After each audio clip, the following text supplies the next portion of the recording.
श्री कृष्णचंद्र भगवान की जय। मोर मुकुटवंशी वाले की जय। वृंदावन बिहारी लाल की जय। ओम अथ चतुर्थो अध्याय। श्री भगवान वाच। भगवान बोले, मैंने इस अविनाशी योग को सूर्य से कहा था। सूर्य ने अपने पुत्र वैश्वत मनु से कहा था और मनु ने अपने पुत्र राजा इक्ष्वाकु से कहा था। हे परंतप अर्जुन, इस प्रकार परंपरा से प्राप्त इस योग का राज ऋषियों ने जाना, किंतु उसके बाद लोग वह योग भूतकाल से इस पृथ्वी लोक में लुप्त प्राय हो गया। तू मेरा भक्त और प्रिय सखा है, इसलिए वही यह पुरातन योग आज मैंने तुझको कहा है, क्योंकि यह बड़ा ही उत्तम और रहस्य अर्थात गुप्त रखने योग्य विषय है। अर्जुन वाच। अर्जुन बोले, आपका जन्म तो अर्वाचीन अभी हाल का है और सूर्य का जन्म बहुत पुराना है, अर्थात कल्प के आदि में हो चुका है। तब मैं इस बात को कैसे समझूं कि आप ही ने कल्प के आदि में सूर्य से यह योग कहा था। श्री भगवान बोले, हे परंतप अर्जुन, मेरे और तेरे बहुत से जन्म हो चुके हैं। उस सब को तू नहीं जानता, किंतु मैं जानता हूँ। मैं अजन्मा और अविनाशी रूप होते हुए भी तथा समस्त प्राणियों का ईश्वर होते हुए भी अपनी प्रकृति के अधीन करके अपनी योग माया से प्रकट होता हूँ। हे भारत, जब जब धर्म की हानि और अधर्म की वृद्धि होती है, तब तब ही मैं अपने रूप को रचता हूँ, अर्थात साकार रूप से लोगों के सम्मुख प्रकट होता हूँ। साधु पुरुषों का उद्धार करने के लिए, पाप कर्म करने वालों का विनाश करने के लिए और धर्म की अच्छी तरह से स्थापना करने के लिए मैं युग युग से प्रकट होता हूँ। हे अर्जुन, मेरे जन्म और कर्म दिव्य अर्थात निर्मल अलौकिक है। इस प्रकार जो मनुष्य तत्व से जान लेता है, वह शरीर को त्याग कर फिर जन्म को प्राप्त नहीं होता, किंतु मुझे ही प्राप्त होता है।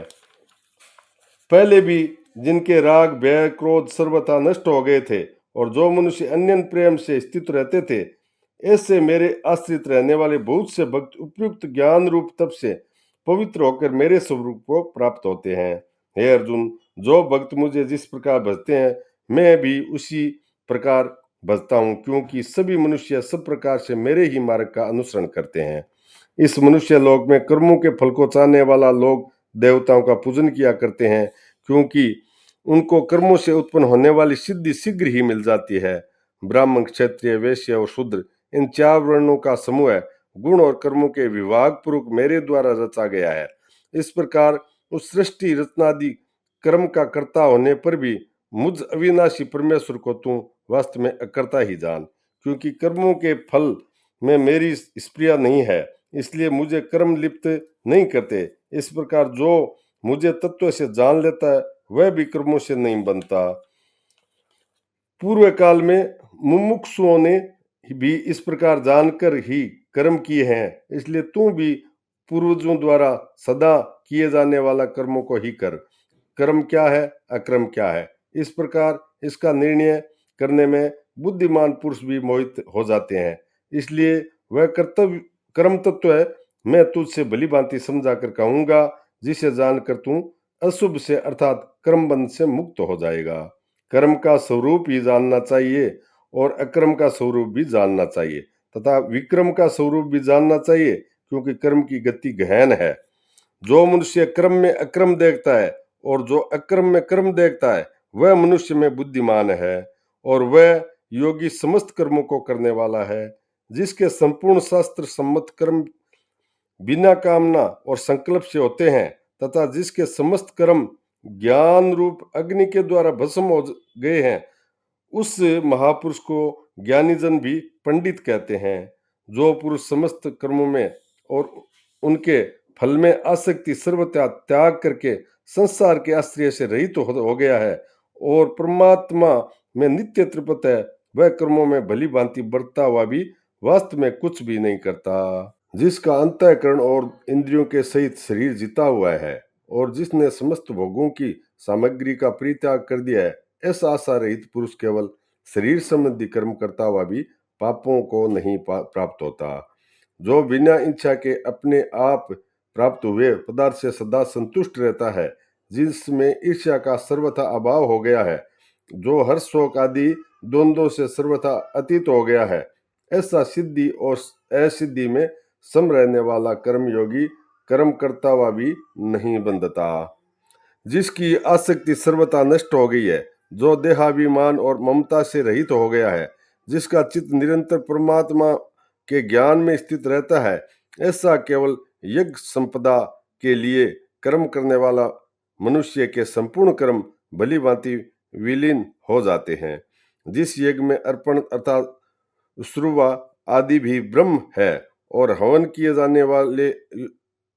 किए जाने योग्य द्रव्य भी ब्रह्म है, तथा ब्रह्म रूप कर्ता के द्वारा ब्रह्म रूप अग्नि में आहुति देना रूप क्रिया भी ब्रह्म है। उस ब्रह्म क्रम से में स्थित रहने वाले योगी द्वारा प्राप्त किए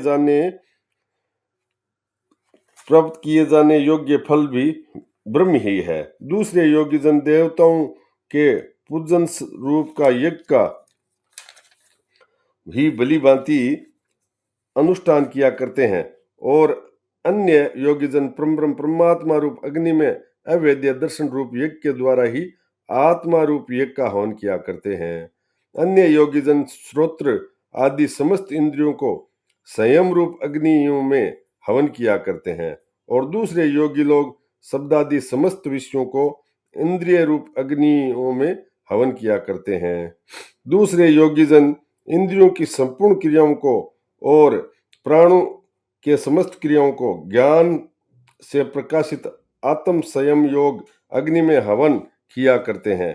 कई पुरुष द्रव्य संबंधी यज्ञ करने वाले, कितने भी तपस्या रूप यज्ञ करने वाले तथा दूसरे कितने योग रूप यज्ञ करने वाले और कितने ही अहिंसादि तीक्ष्ण व्रतों से युक्त यत्नशील पुरुष स्वाध्यायी रूप ज्ञान यज्ञ करने वाले हैं। दूसरे कितने ही योगीजन अपान वायु से प्राण वायु हवन करते हैं और वैसे ही अन्य योगीजन प्राण वायु से अपान वायु को हवन करते हैं तथा अन्य कितने ही नियमित आहार करने वाले प्राणायाम परायण पुरुष प्राण और अपान की गति को रोककर प्राणों को ही हवन किया करते हैं। ये सभी साधक यज्ञों द्वारा पापों का नाश कर देने वाले और यज्ञों को जानने वाले हैं। हे कुरुश्रेष्ठ अर्जुन, यज्ञ से बचे हुए अमृत का अनुभव करने वाले योगीजन सनातन परमात्मा को प्राप्त होते हैं और यज्ञ न करने वाले पुरुष के लिए तो यह मनुष्य लोग भी सुखदायक नहीं, फिर परलोक कैसे सुखदायक हो सकता है। इसी प्रकार और भी बहुत तरह के यज्ञ वेद की वाणी में विस्तार से कहे गए हैं। उन सब को तुम मन इंद्रिय और शरीर की क्रिया द्वारा संपन्न करने वाले जान। इस प्रकार तत्व से जानकर उनके अनुष्ठान द्वारा तुम कर्म बंधन से अथवा मुक्त हो जाएगा। हे परंतप अर्जुन, द्रव्य में यज्ञ की अपेक्षा ज्ञान यज्ञ अत्यंत श्रेष्ठ है तथा यावन मात्र संपूर्ण कर्म ज्ञान में समाप्त हो जाते हैं। उस ज्ञान को तुम तत्वदर्शी ज्ञानियों के पास जाकर समझ, उनको भली भांति दंडवत प्रणाम करने से, उनकी सेवा करने से, कपट छोड़कर सरलतापूर्वक प्रश्न करने से वे परमात्म तत्व को भली भांति जानने वाले ज्ञानी महात्मा तुझे इस तत्व ज्ञान का उपदेश करेंगे, जिसको जानकर फिर तू इस प्रकार मोह को नहीं प्राप्त होगा। हे अर्जुन, जिस ज्ञान के द्वारा तू संपूर्ण भूतों को निःशेष भाव से अपने और पीछे हुए सच्चिदानंद घन परमात्मा में देखेगा, यदि तू अन्य सब पापियों से भी अधिक पाप करने वाला है तो भी तू ज्ञान रूप नौका द्वारा निस्संदेह संपूर्ण पाप समुद्र से भली भांति तर जाएगा। क्योंकि हे अर्जुन, जैसे प्रज्वलित अग्नि ईंधन को भस्मय कर देता है, वैसे ही ज्ञान रूप अग्नि संपूर्ण कर्मों को भस्मय कर देता है। इस संसार में ज्ञान के समान पवित्र करने वाला निस्संदेह कुछ भी नहीं। उस ज्ञान को कितने ही काल से कर्मयोग के द्वारा शुद्धांतकरण हुआ मनुष्य अपने आप ही आत्मा में पा लेता है। जितेंद्रिय साधन परायण और श्रद्धावान मनुष्य ज्ञान को प्राप्त होता है तथा ज्ञान को प्राप्त होकर वह बिना विलंब तत्काल ही भगवत प्राप्ति रूप परम शांति को प्राप्त हो जाता है। विवेकहीन और श्रद्धा रहित संशय युक्त मनुष्य परमार्थ से अवश्य भ्रष्ट हो जाता है। ऐसे संशय युक्त मनुष्य के लिए न तो ये लोक है और न ही परलोक है और न सुख ही है। हे धनंजय, जिसने कर्मयोग की विधि से समस्त कर्मों का परमात्मा में अर्पण कर दिया है और जिसके विवेक द्वारा समस्त संशयों का नाश कर दिया है, ऐसे वश में किए हुए अंतःकरण वाले पुरुष को कर्म नहीं बांधते। इसलिए हे भरतवंशी अर्जुन, तुम हृदय में स्थित इस अज्ञान जनित अपने संशय का विवेक ज्ञान रूप तलवार द्वारा छेदन करके समत्व रूप कर्मयोग में स्थित हो जा और युद्ध के लिए खड़ा हो जा। बोल श्री कृष्णचंद्र भगवान की जय। मोर मुकुटवंशी वाले की जय। मद्भागवत गीता की जय। ओम तत्सदिति श्रीमद् भागवत गीता सुपनिषद ब्रह्म विद्या योग शास्त्रे कृष्ण अर्जुन संवादे ज्ञान कर्म योग संन्यास योगो नाम चतुर्थो अध्याय। श्रीमन नारायण नारायण हरि हरि। श्रीमन नारायण नारायण हरि हरि।